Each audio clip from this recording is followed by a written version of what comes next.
¿Están, hermanos? Señor les bendiga. Pues vamos a entrar al estudio de la palabra y nuestro mensaje de hoy se titula El orgullo y la desobediencia.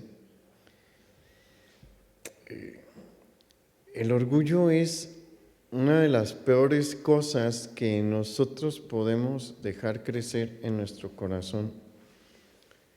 Y la verdad es que el orgullo está más cerca de nosotros de lo que a veces creemos o reconocemos, y esta es una de las grandes problemáticas que tiene este pecado, porque el orgullo es un pecado que es un pecado difícil de reconocer, pero si no lo abordamos y si no lo intentamos cambiar, puede traer terribles consecuencias sobre nuestra vida.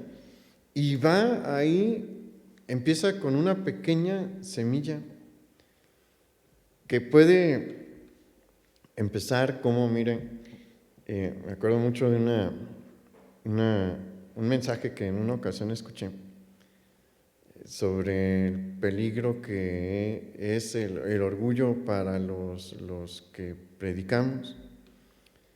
Y el predicador estaba mencionando que en una ocasión, después de dar su mensaje, se bajó y una señora le empieza a decir: pastor, qué hermoso mensaje, qué buen mensaje usted nos acaba de dar. Y le estuvo halagando, le dice: hermana, ya, está bien, muchas gracias. ¿Sabe qué? Y le dice: ¿y por qué me corta así? Pues es que todo lo que usted me está diciendo, el diablo me lo dijo cuando me empecé a bajar de... ¿Por qué? ¿Por qué? Sí, es que uno se lo empieza a creer. O sea, honestamente uno se la empieza a creer que uno es el mejor predicador y que es el que estudia más. Y la verdad es que no. La verdad es que, bueno, ahí son cuestiones con las que nosotros batallamos, ¿no?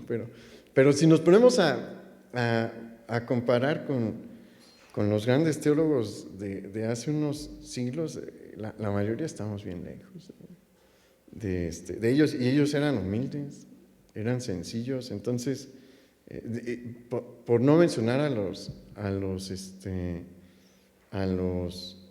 grandes maestros dentro de la Escritura.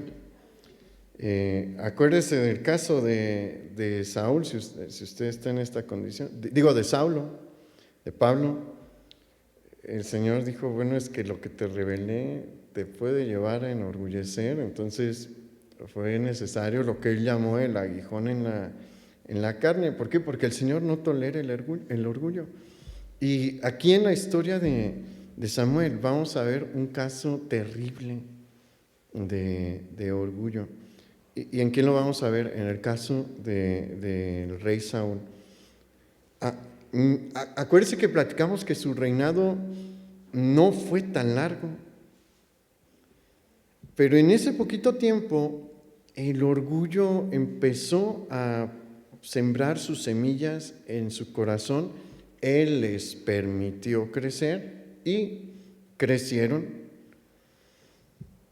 Y cuando crecen tanto, en muchas ocasiones hacen que sea imposible que veamos la realidad, y también hace que sea imposible que veamos las oportunidades que Dios nos da.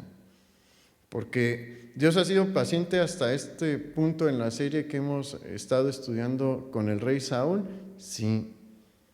Y aquí vamos a ver cómo le sigue mostrando su paciencia. Acompáñame a 1 Samuel, capítulo 14, versículo 24.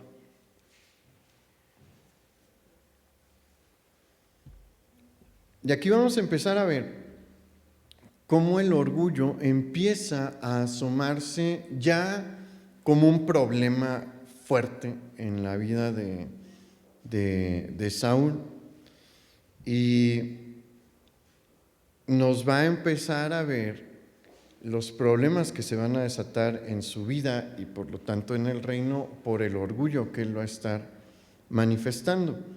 Primera de Samuel, capítulo 14, versículo 24. Esto tiene lugar dentro de los eventos que estudiamos la semana pasada, de la victoria que tuvieron sobre los filisteos cuando Jonatán ataca una guarnición. ¿Se acuerda que platicamos que sube una peña y ataca la guarnición? Dios le da la victoria a él y a su paje de armas, y eso genera confusión en las tropas filisteas, y los israelitas los van a vencer. Pero quiero que vea lo que se nos describe aquí en Samuel capítulo 14, versículo 24. Dice: pero los hombres de Israel fueron puestos en apuro aquel día, porque Saúl había juramentado al pueblo diciendo: cualquiera que coma pan antes de caer la noche, antes que haya tomado venganza de mis enemigos, sea maldito. Y todo el pueblo no había probado pan. Y lo primero que encontramos aquí es que Saúl pronuncia un juramento sobre los miembros del ejército de Israel, prohibiéndoles comer durante todo ese día. En el juramento en sí hay varias cosas graves. La primera, ¿cuál es? Que todo juramento que se hace en este tiempo en Israel pone a Dios como testigo de por medio. Y así vemos que Saúl no está tomando a Dios con seriedad. ¿Se acuerda uno de los 10 mandamientos? ¿Cuál es? El tercer mandamiento: no tomarás el nombre de Jehová tu Dios en vano, porque no dará Jehová por inocente al que tomare su nombre en vano. Esto implica no hacer juramentos a la ligera. La Escritura contempla el jurar, contempla los juramentos, sí, pero en ocasiones muy especiales, en ocasiones muy solemnes. Por ejemplo, cuando uno se va a casar, uno va a hacer un juramento delante de Dios. No son cosas sencillas. Un juramento delante de Dios invoca a Dios como testigo, y generalmente implica el invocar a Dios para que castigue a aquel que incumple el juramento. Esta no es una ocasión solemne. Están en una guerra en la que Dios les prometió que les iba a ayudar, aunque Saúl ya ha cometido errores, pero Dios sigue cumpliendo esta promesa. Por eso le da la victoria a Jonatán y empieza a mover las cosas. Entonces no hay necesidad de un juramento de esta categoría, pero Saúl está tomando el nombre de Dios a la ligera. Y esa es la primera parte del problema con el juramento. La segunda parte problemática es que puso a los hombres del ejército a estar en ayunas, y eso los va a dejar en una condición vulnerable, porque para tener un combate cuerpo a cuerpo se necesita de mucha energía. A veces tenemos, en la Escritura sí se nos narran combates largos de varias horas, pero generalmente, a menos de, en Israel no, y en este tiempo no es tanto porque no traen armaduras tan bromosas, pero los combates cuerpo a cuerpo no pueden durar mucho. ¿Por qué? Porque cada golpe implica mucho gasto de energía.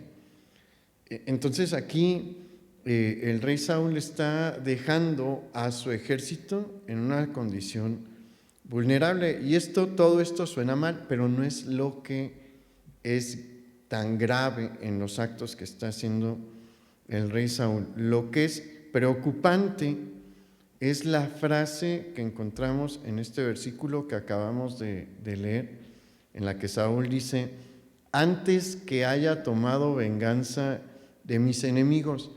¿Qué nos deja ver esta frase pronunciada por el rey Saúl? Que él ya no ve el conflicto con los filisteos como la misión que Dios le ha encomendado, sino que lo ve como una venganza personal. Y al momento de hacer esto, ¿qué está haciendo? Él se está poniendo en el centro de la vida de Israel y está desplazando a Dios, porque esta misión, ¿quién se la dio? Dios. La campaña militar fue ordenada ¿por quién? Por Dios. ¿Quién les da la victoria? Dios. Pero Saúl dice, no, estos son mis enemigos y los vamos a vencer. Todos ustedes los tienen que vencer por mí.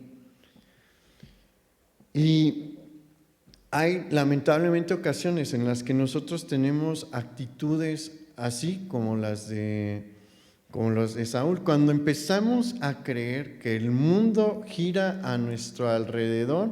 Cuidado, porque estamos empezando a andar en los pasos de Saúl, y eso es sumamente peligroso. El orgullo no trae nada bueno. Nosotros no somos ni el centro de nuestras familias. El centro de la familia siempre debe de ser ¿quién? Dios. Y bueno, en la congregación en varias ocasiones, pero sobre todo en las reuniones de matrimonios, que ya lleva rato que no hay, pero en las reuniones de matrimonios seguido se toca el orden que debe de haber en la familia. El primer lugar es ¿quién? Dios. Y después la pareja, y después de la pareja los hijos, pero esos están en el lugar 2. Haga de cuenta como que hay 2 niveles en el lugar 2, la esposa o el esposo y los hijos, y después el trabajo. ¿Dónde queda la persona? ¿Dónde queda el yo? No aparece. ¿Por qué? Porque uno nunca debe de ser el centro. Entonces, por eso le digo, o sea, cuando se empieza a ver a usted mismo como el centro de su familia, como el centro de su trabajo, como el centro del lugar donde se desenvuelve, está en pasos muy peligrosos, está en los pasos de Saúl. Y mire, aquí empezamos a ver a Israel recibir lo que pidió. Porque ¿se acuerda qué fue lo que ellos pidieron?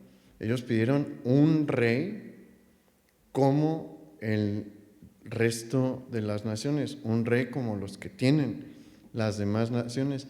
Y esta ha sido la historia de la mayoría de los reyes en el tiempo del Antiguo Testamento.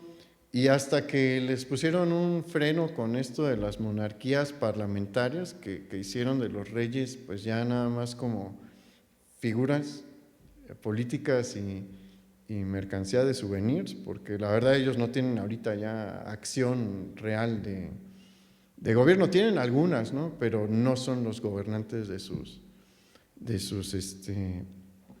naciones. Pero antes de eso, así vivían los reyes. Salían con sus ejércitos para alcanzar sus objetivos, para alcanzar sus propósitos. No les importaban los demás, no les importaba cuántos iban a morir. Ellos veían al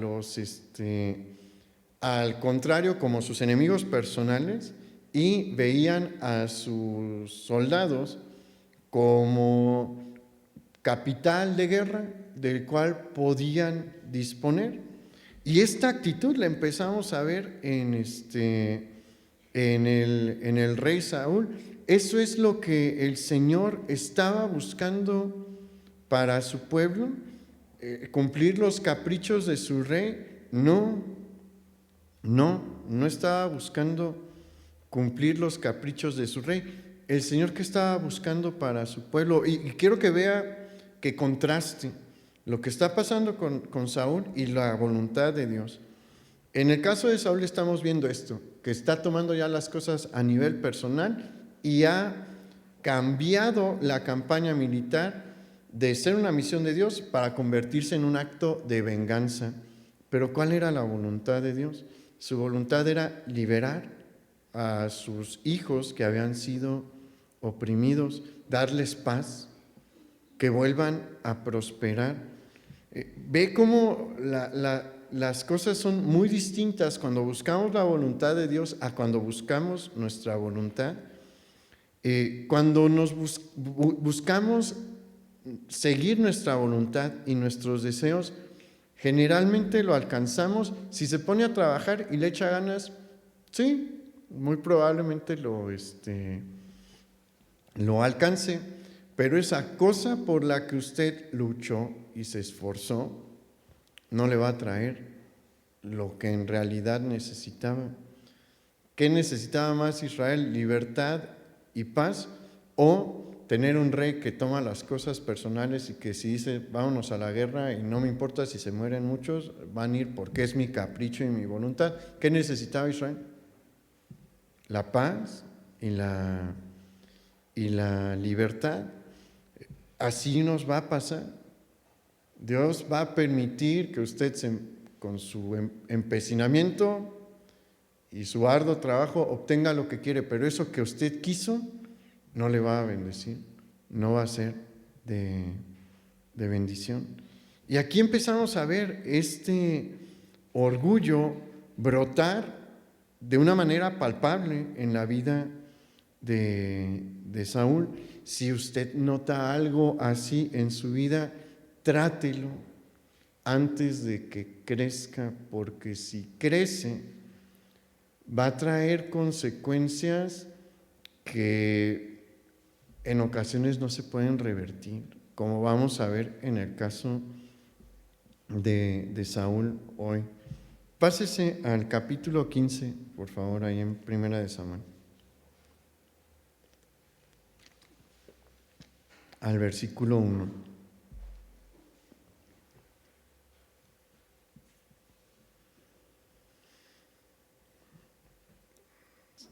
Primera de Samuel 15:1 dice: Después Samuel dijo a Saúl: Jehová me envió a que te ungiese por rey sobre su pueblo Israel.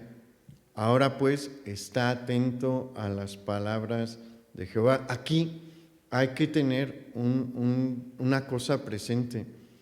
Ya platicamos en el mensaje anterior que Saúl debía de tomar toda palabra dicha por el profeta Samuel como si fuese un mandamiento de Dios, porque era palabra directa de Dios para su vida.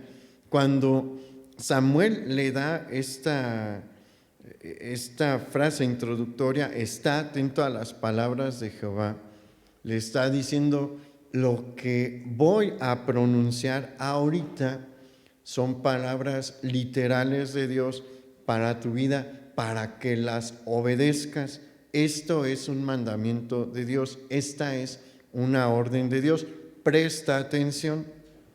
Y vamos a ver qué le dice el Señor en el versículo 2.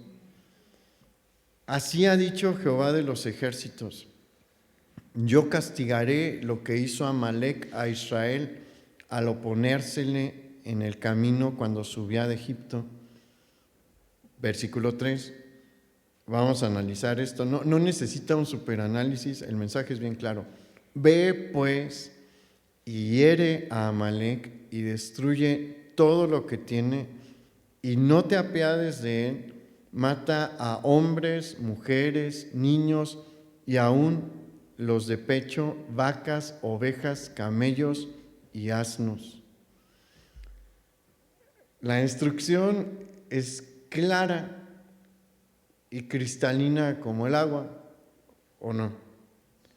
No hay duda de lo que Dios está pidiendo, pero quiero que veamos una cosa.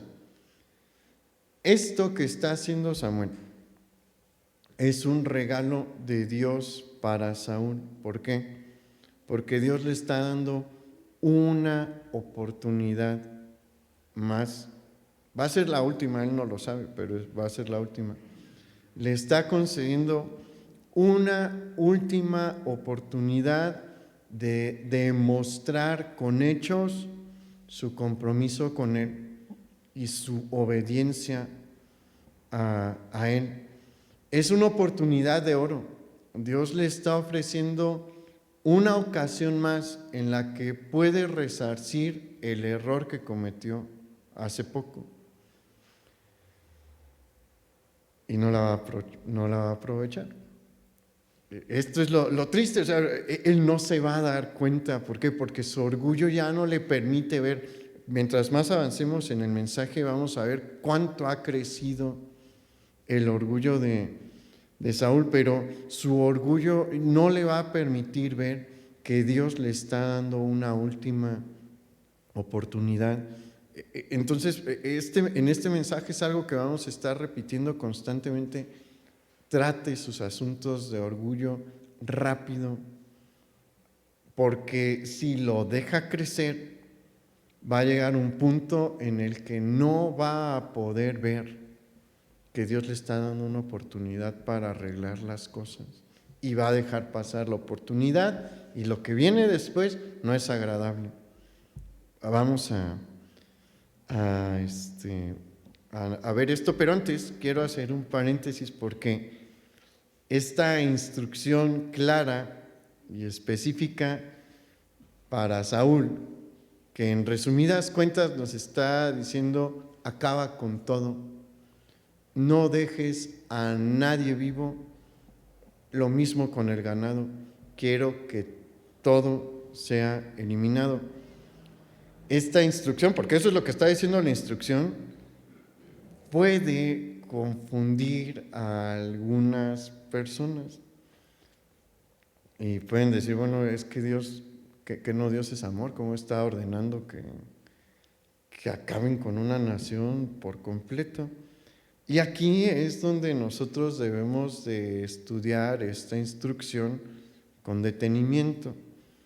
Dios es amor, sí, pero Dios también es justo, y Dios es el juez de toda la tierra. Así es como se presenta a Dios. Por eso a muchos no les gusta el Dios de la Biblia, no les gusta cómo es nuestro Dios. Quieren nada más esta parte del Señor, que es amor. Dios es amor, sí, ciertamente es amor, muchísimo amor, pero así como es amor, en la misma medida que Dios es amor, es justo y es juez. Eso significa que Él juzga el obrar de las personas y de las naciones. Y eso es lo que no le gusta a la humanidad, porque sobre todo desde que inicia a tener un auge la psicología, se empieza a poner de moda esta frase: no hay que juzgar. Y la gente se la pasa diciendo eso: es que no está bien juzgar, no hay que juzgar, no me juzgues. Ok, puede que yo no tenga la autoridad para juzgar, es cierto, pero Dios tiene toda la autoridad. Dios claramente en la Escritura señala que Él es el gran juez. Y en el libro de Apocalipsis se describe lo que va a ser el gran juicio del trono blanco, donde va a estar el Señor como el juez de toda la humanidad. Entonces debemos entender esto, o sea, nuestro Dios es juez, y aquí estamos ante un juicio de Dios. Esa es la primera cosa que debemos de entender. Estamos ante un juicio de Dios. Dios está emitiendo una sentencia para la nación de Amalec. Y la nación de Amalec viene arrastrando varias conductas y varias actitudes que ya tienen cansado a Dios. No crea que la nación de Amalec era una nación santa, pura, casta y buena. No. Una de las cosas que Amalec está arrastrando es un pecado que cometió, que está registrado en Éxodo capítulo 17, versículos del 8 al 16, y Samuel hace referencia a esto. Si quiere, usted anote esta cita, Éxodo 17, 8 y 16, del 8 al 16. Este evento, no lo vamos a leer, tiene lugar poco tiempo después que Israel sale de Egipto en su camino hacia el Sinaí, en las primeras semanas de su vida como pueblo libre. ¿Quiénes son los amalecitas? Los amalecitas son una tribu nómada que desciende de Esaú. Y ellos habitaron entre el Negev y el Sinaí y se dedicaban primordialmente, su actividad económica más importante era el saqueo y el despojo de pueblos y ciudades. Ellos eran una tribu nómada que sí tenían ganado, pero no eran pastores. El ganado que tenían era robado. Se dedicaban a robar, y cuando encontraban una ciudad desprevenida, la atacaban, robaban y con eso sobrevivían. Cuando se les acababa, iban en busca. Eran predadores nómadas de pueblos y ciudades. Y seguramente, como ellos vivían en esta región entre el Negev, que es el sur de Israel, por la tierra de Judá, y el Sinaí, pues escuchan del colapso de Egipto. Cuando Israel sale de Egipto, Egipto está en ruinas. ¿Por qué? Porque hubo 10 plagas que dañaron todas sus áreas económicas, porque acuérdense lo que hizo la plaga del granizo, la plaga de la langosta y demás. O sea, se dañaron lo que producía y lo que producían y lo que les daba sustento. Acuérdense también que hubo una plaga sobre el ganado. Entonces, Egipto económicamente está en crisis, militarmente también, porque Faraón y su ejército perecen en las aguas del Mar Rojo. Entonces llega esta noticia probablemente a los amalecitas y dicen: esta es la oportunidad de tomar control de algunas ciudades egipcias, y es lo que van a lograr. Pero probablemente mandan a una compañía de exploradores para ver cómo está la situación, y mientras se están desplazando hacia Egipto, ven a un pueblo de esclavos.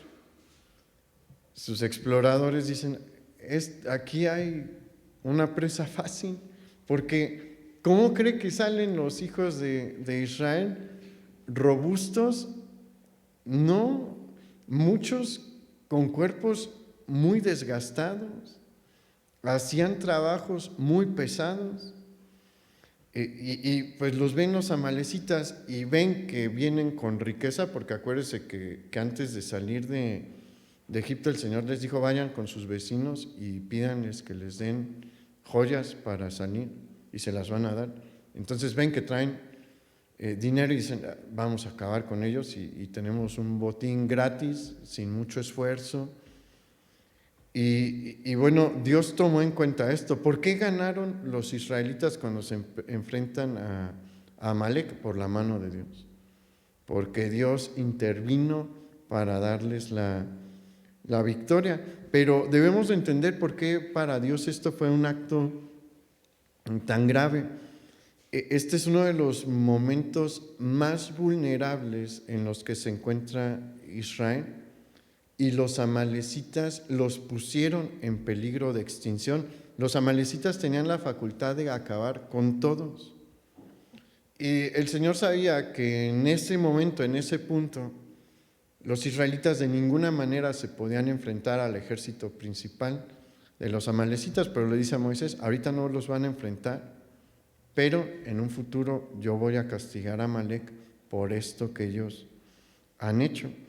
Entonces, esta es una de las cosas que están arrastrando los amalecitas. Es una cuenta pendiente que tienen con Dios, pero no se acabó allí, porque ¿a qué le dije que se dedican estos al robo.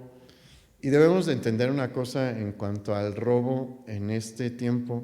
Es distinto al robo actual. Nosotros decimos que alguien nos robó cuando nos dice, esto es un asalto, pásame tu celular, tu cartera, o cuando se meten a la casa y se llevan las cosas. Generalmente, cuando lo hacen, cuando uno no está ahí, generalmente el ladrón está ahí checando a qué hora sale, a qué hora se entra y se mete, hace un desastre, pero evita el contacto humano. En este tiempo no funciona así. Ellos llegan a la hora que lo planearon, puede ser en el día, puede ser en la tarde, puede ser en la noche, de acuerdo a su plan. Todo el mundo los ve. ¿Por qué? Porque su intención no es nada más quedarse con las cosas, sino pues matar a todo aquel que se oponga. ¿Y qué cree que hacen con los sobrevivientes? Se los llevan como esclavos y los tratan como esclavos. Acuérdese de lo que es ser esclavo en este tiempo, y bueno, siempre. El concepto de esclavitud es una persona que carece de derechos civiles y derechos sobre su persona. ¿Qué significa eso de derechos sobre su persona? Ellos no tienen voz ni voto sobre su integridad física ni sobre su integridad sexual. Si los quieren violar, está bien ante los ojos de la ley en ese tiempo. Si los quieren matar, está bien ante los ojos de la ley en ese tiempo. Si por alguna razón a un amo le parece divertido cortarle la mano, está bien ante la ley de ese tiempo. Si lo quieren utilizar como saco de boxeo y matarlo a golpes, está bien. ¿Y qué cree? Sí lo hacían. Hay varias restricciones en cuanto a la esclavitud en la ley de Moisés. ¿Cómo cuáles? Si tú dejabas tuerto a tu esclavo, el esclavo salía libre, fuese judío o extranjero. Si le tumbabas un diente, salía libre. Si lo golpeabas y se moría por la golpiza, se aplicaba la ley de ojo por ojo, diente por diente y vida por vida, es decir, tú te ibas a morir, te iban a ejecutar por órdenes del juez. ¿Qué nos dejan ver estas leyes de la ley sobre la esclavitud? Que ese tipo de conductas que eran el común denominador en el mundo antiguo son reprobadas por Dios. Entonces, esto hacían los amalecitas con sus esclavos, con los que sobrevivían sus ataques. Y durante los ataques, ¿qué cree que hacían con las mujeres? Lo que han hecho los soldados a lo largo de siglos en las guerras, las violan. Entonces, no era un pueblo bueno, con una conducta a seguir. Era un pueblo que se dedicaba a estas actividades, sobrevivía y prosperaba por realizar este tipo de actividades. ¿Y qué está diciendo Dios con esta orden que le da a Saúl? Esto se va a acabar. Ya no voy a tolerar que sigan haciendo esto, sobre todo que están en la región de la tierra prometida. Dice, ya no los voy a tolerar, les voy a poner un alto. Dios a veces decide utilizar a los hombres para impartir su justicia. Lo hizo aquí. Decidió que el ejército de Israel iba a ser su instrumento para impartir justicia sobre Amalec. Entonces, creo que esto nos ayuda a entender un poquito más por qué este tipo de instrucción que el Señor da. Y bueno, vamos al versículo 4. Dice, Saúl pues convocó al pueblo y les pasó revista en Telaim 200,000 de a pie y 10,000 hombres de Judá. Y así se reúnen los escuadrones de Israel y vamos a ver el obrar de Saúl. Y Saúl derrotó a los amalecitas desde Javila hasta llegar a Shur, que está al oriente de Egipto. Y tomó vivo a Agag, rey de Amalec, pero a todo el pueblo mató a filo de espada.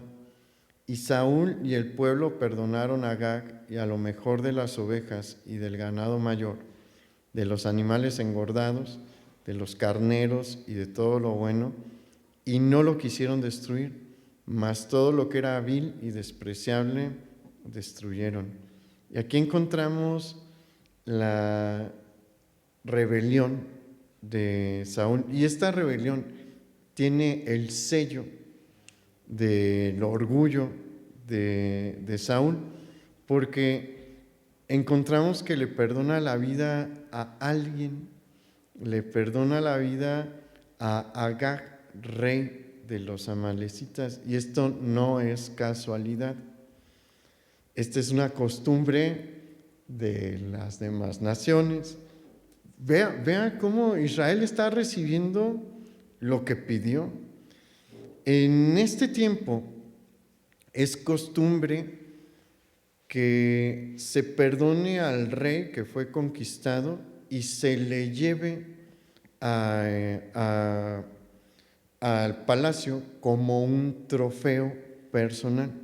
Si usted lee la historia de la conquista de la tierra prometida, ahorita no recuerdo bien el nombre, pero hay un rey del que se menciona que coleccionó reyes conquistados y los mantenía a todos en su mesa, pero tenían la característica de que les cortaba el pulgar para que no pudieran volver a empuñar armas.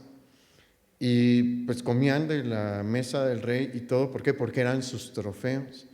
Entonces Saúl está haciendo eso. ¿Se acuerda que Nabucodonosor también perdonó a los reyes de Judá? A uno sí le sacó los ojos, pero se lo llevó a Babilonia. ¿Por qué? Porque eran trofeos. Los romanos lo hacían también.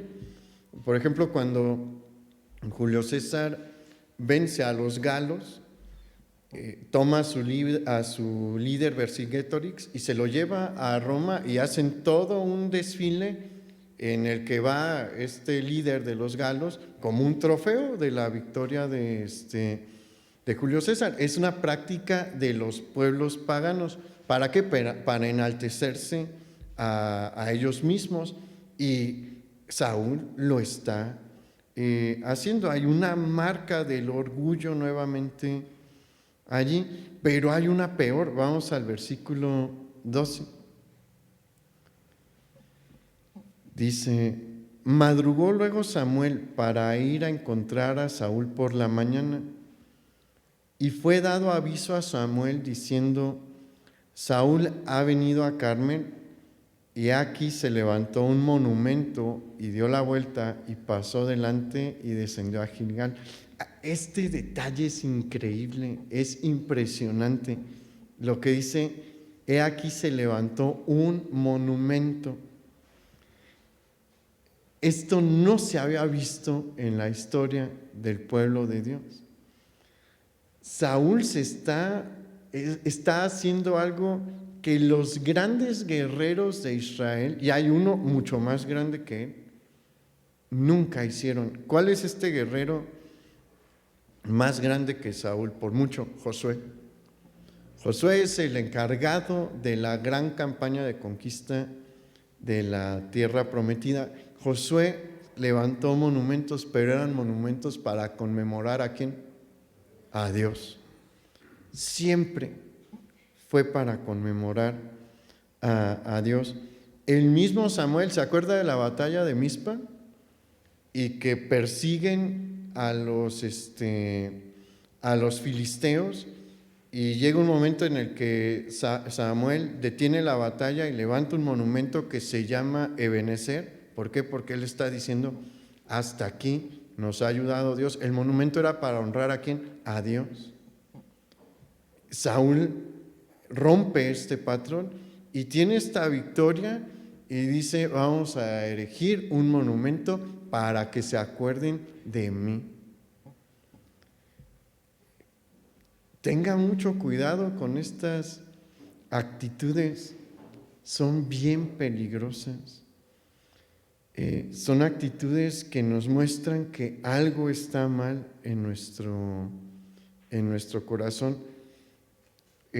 Samuel jamás tuvo la intención de pasar a la historia, pero pasó a la historia. ¿Por qué? Porque hizo la obra de Dios. ¿Usted cree que Moisés estaba esperando pasar a la historia?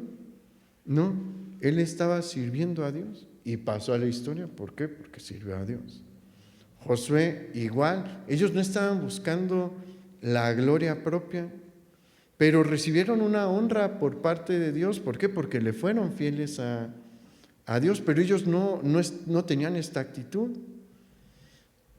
Entonces, tenga cuidado con este tipo de actos, porque va a llegar un momento en el que Dios va a mandar a alguien para confrontarle, o a una situación para confrontarlo.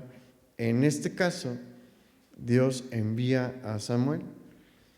¿Y se acuerda lo que habíamos platicado del profeta Samuel? Samuel ya es un anciano.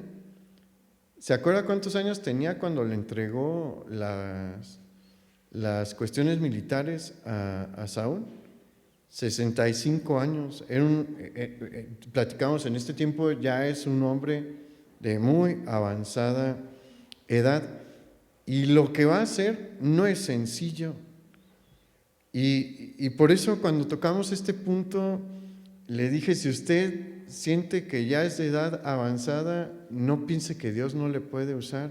Es más, le puede usar de maneras más emocionantes, porque le aseguro que esto fue más emocionante que cuando era joven. ¿Por qué era emocionante? Porque aquí estaba poniendo su vida en la línea Samuel. Vamos a contextualizar. Va a ir a enfrentarse a un rey orgulloso. Samuel ya sabe que es orgulloso, que pecó, porque Samuel ya sabe que pecó, porque Dios se lo ha revelado, pero que acaba de tener una victoria militar importante, que tiene la lealtad del ejército. ¿El ejército cómo cree que está? Contento. ¿Por qué? Porque lleva botín. Saúl permite que lleven botín. Entonces va a enfrentar a un rey orgulloso que tiene todo el respaldo del ejército. ¿Se animaría? Y a enfrentarlo justo enfrente del ejército. Por eso le digo, si cree que está en una edad ya avanzada, y Dios le puede usar, y le puede usar en cosas que ni se imagina, que tal vez implican mayor riesgo que con las que hizo con usted cuando era joven. Por eso hemos platicado en el Señor, cuando se acaba el servicio, el día que nos dice vente a mi presencia, ahí se acaba. Entonces Samuel va a esto, y vamos al versículo 13 para ver cómo enfrenta a Saúl. Dice: vino pues Samuel a Saúl, y Saúl le dijo: bendito seas tú de Jehová, yo he cumplido la palabra de Jehová. Vea la ceguera que trae el orgullo, y varias cosas que trae el orgullo en este texto que vamos a leer. Versículo 14. Samuel entonces dijo: pues qué balido de ovejas y bramido de vacas es este que yo oigo con mis oídos. Y Saúl respondió: de Amalec los han traído, porque el pueblo perdonó lo mejor de las ovejas y de las vacas para sacrificarlas a Jehová tu Dios, pero lo demás lo destruimos. Entonces dijo Samuel a Saúl: déjame declararte lo que Jehová ha dicho esta noche. Y él le respondió: di. Saúl y las personas orgullosas que ya tienen su nivel de orgullo creen que pueden engañar a Dios. Saúl creía que podía engañar a Dios y a su profeta, porque probablemente Saúl sale a encontrar a Samuel a una distancia considerable de donde está el ejército. pero su pecado es evidente, el ganado no es silencioso. Y vea cómo intentan engañar a Dios y a su profeta, porque le dice que perdonaron a lo mejor de las ovejas y de las vacas para sacrificarlos a Jehová su Dios. Y seguramente Samuel, bueno, ellos no utilizaba obviamente mexicanismos, ¿no? Pero si hubiera sido mexicano, hubiera dicho, hey, ¿por qué? ¿Por qué? Porque no ha habido sacrificios de esta magnitud todavía en la historia de Israel. Vamos a encontrar grandes sacrificios es decir, en números importantes de animales en el tiempo de David y en el tiempo de Salomón. Ahí sí vamos a escuchar de cientos de vacas y de cabritos que son sacrificados para honrar a Dios en un mismo día. No ha habido de esto en el Israel del tiempo de los jueces y el inicio de la monarquía. No eran poquitos animales, eran probablemente muchos animales los que traía el ejército. Y cuando les dice, los vamos a sacrificar todos, esa gran cantidad de animales, todas las van a sacrificar. Sabía Samuel que probablemente pensaba, ya que se encontró con él, Saúl, que iban a sacrificar unos cuantos, pero el resto que iba a pasar iba a convertirse en botín de guerra. Pero quiero que vea esto, está intentando verle la cara a Dios, pero ¿alguien le puede ver la cara a Dios? Nadie puede burlar a Dios. Le digo, Samuel sabe a lo que va, porque ¿qué le dijo? Te voy a declarar lo que Dios me dijo anoche. ¿Qué cree que le dijo Dios a Samuel? Saúl no obedeció y trae un montón de ganado y le vas a dar este mensaje. Vamos al versículo 17 para que vea qué mensaje le manda Dios. Y dijo Samuel, aunque eras pequeño en tus propios ojos, ¿no has sido hecho jefe de las tribus de Israel? Y Jehová te ha ungido por rey sobre Israel. Y Jehová te envió en misión y dijo, ve, destruye a los pecadores de Amalec y hazles guerra hasta que los acabes. ¿Por qué pues no has oído la voz de Jehová, sino que vuelto al botín has hecho lo malo ante los ojos de Jehová?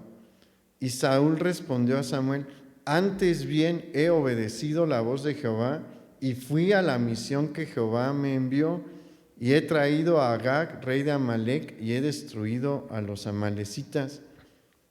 Mas el pueblo tomó del botín ovejas y vacas, las primicias del anatema, para ofrecer sacrificios a Jehová tu Dios en Gilgal. Vea un detalle, siempre dice Jehová tu Dios. ¿Qué era lo que debería de decir? Jehová mi Dios. Pero no lo está haciendo. ¿Por qué? Porque el orgullo ya lo tiene completamente ciego. Él no puede ver más allá de sí mismo.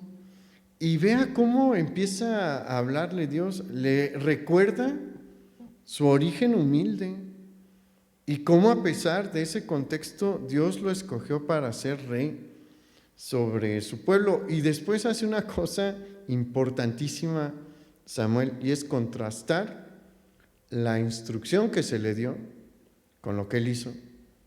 Porque Samuel le dice, acuérdate lo que te dije de parte de Dios, que tenías que ir a destruir todo. ¿Te acuerdas? ¿No? Y le dice Saúl, sí, ¿qué hiciste? Y vean su respuesta, o sea, a estos niveles nos puede llevar nuestra necedad por el orgullo.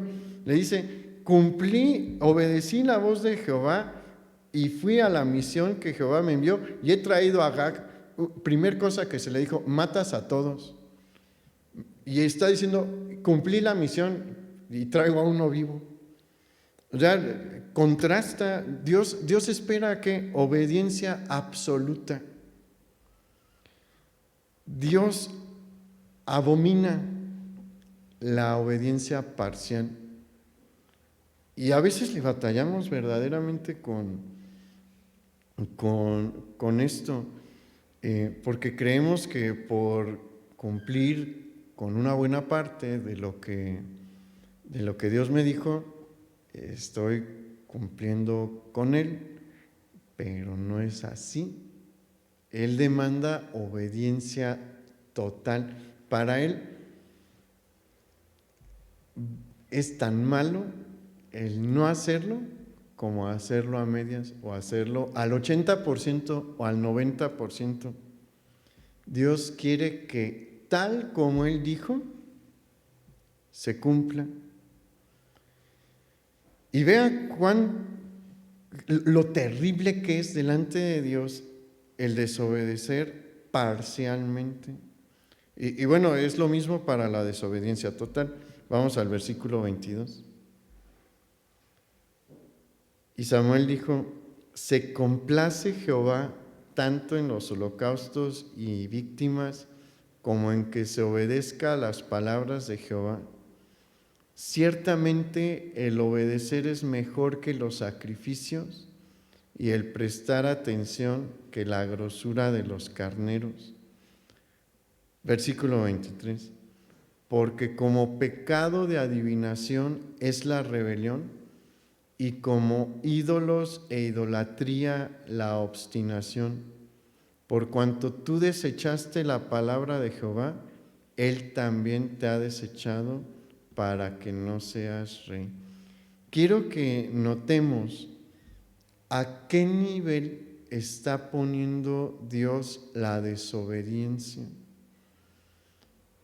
Está poniéndola al nivel de aquel que acude con un espiritista para que le traiga el espíritu de su abuelita y le hable, que no puede pasar, ¿verdad? No, porque ¿qué dice la Escritura? Que está, como está establecido a los hombres, que mueran una sola vez y después el juicio. No es posible que un alma humana vuelva a caminar en el mundo de los mortales. Ya no están aquí las almas que han partido. ¿Quiénes son los que luego se aparecen por ahí? Son demonios. Dios está poniendo a los desobedientes en la misma categoría que aquel que va y consulta a los espíritus. Así de grave es la desobediencia para Dios, tanto la desobediencia absoluta como la desobediencia parcial. ¿Cómo debemos de obedecer a Dios? Completamente. Si Dios me dice algo, Dios siempre es específico, Él no es vago a la hora de decirme qué hacer. ¿Qué espera de mí? Que haga justo lo que Él me dijo que hiciera. Y los pone al mismo nivel también, porque como dice ahí, y como ídolos e idolatría la obstinación. Desobedecer a Dios tiene la misma gravedad que ofrecerle un sacrificio a Baal ahorita. O sea, si usted está desobedeciendo a Dios, haga de cuenta que está en una condición tan mala como si le ofreciera un sacrificio humano a Baal. Para que vean lo que esto implica.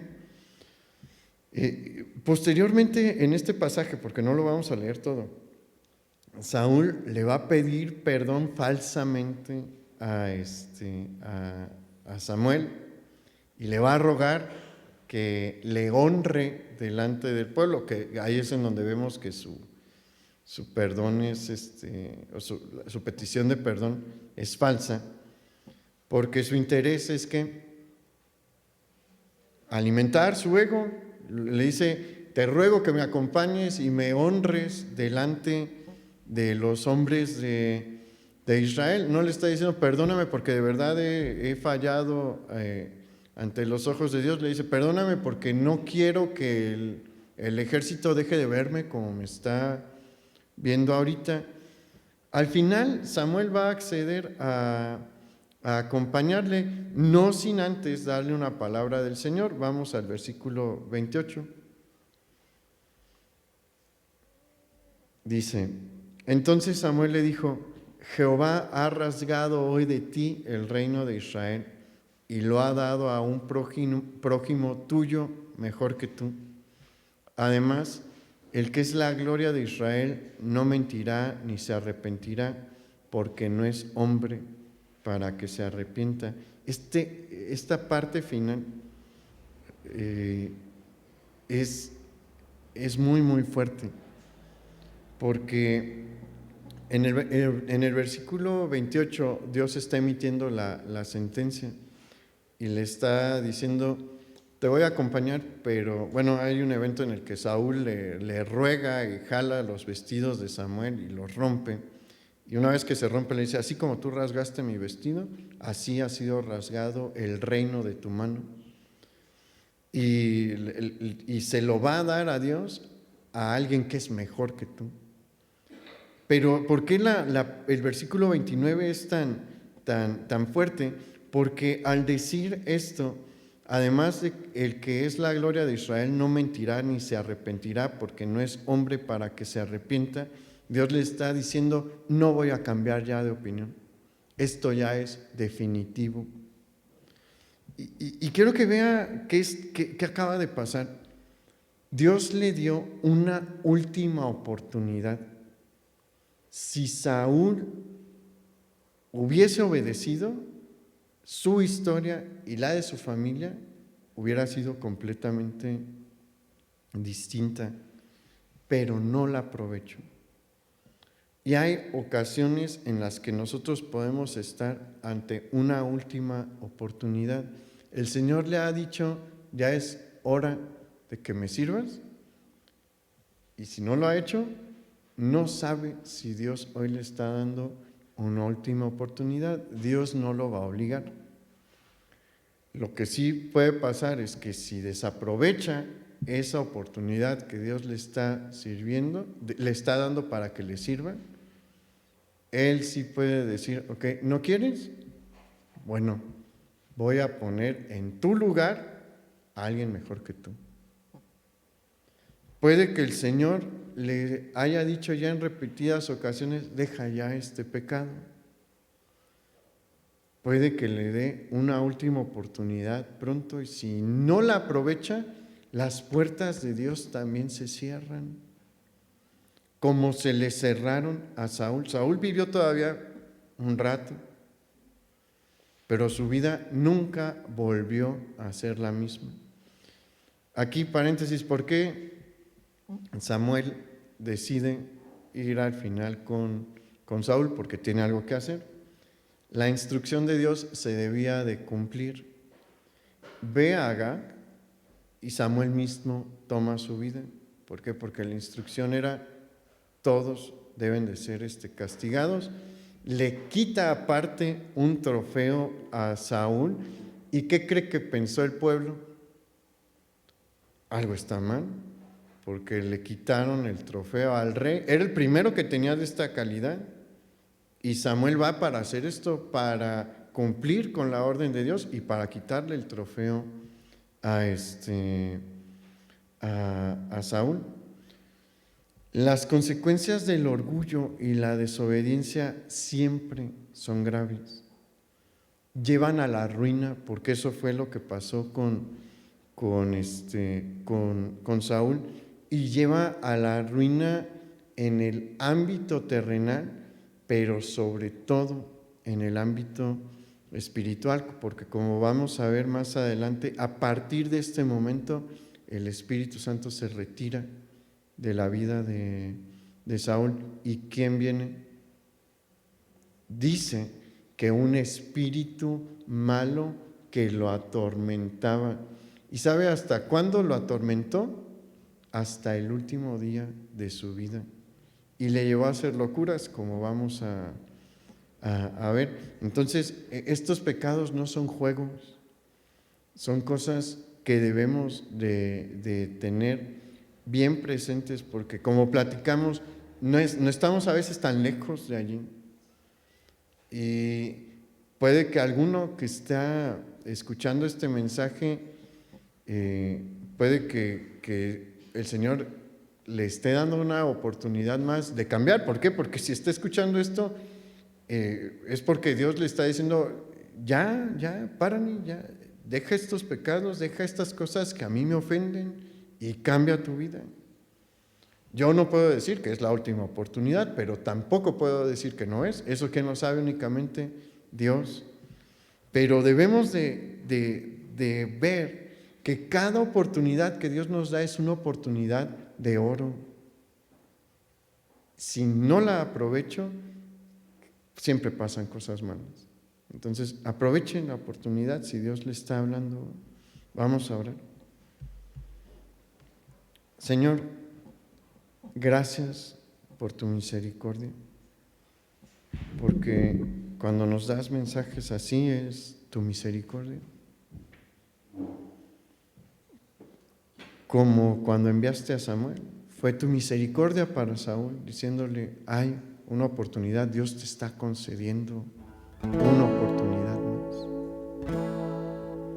Ayúdanos, Padre, a no desperdiciarla. Te pedimos perdón si hemos sido orgullosos. Te pedimos perdón si nos hemos querido exaltar. Te pedimos perdón si nos hemos creído que somos especiales. Te pedimos perdón si nos hemos querido llevar tu gloria, Señor, perdónanos. Queremos estar a cuentas contigo y reconocer que todo viene de ti, todo lo que tenemos, todo lo que hacemos, todo lo que somos, ha venido de tu mano. Nada ha sido por nosotros.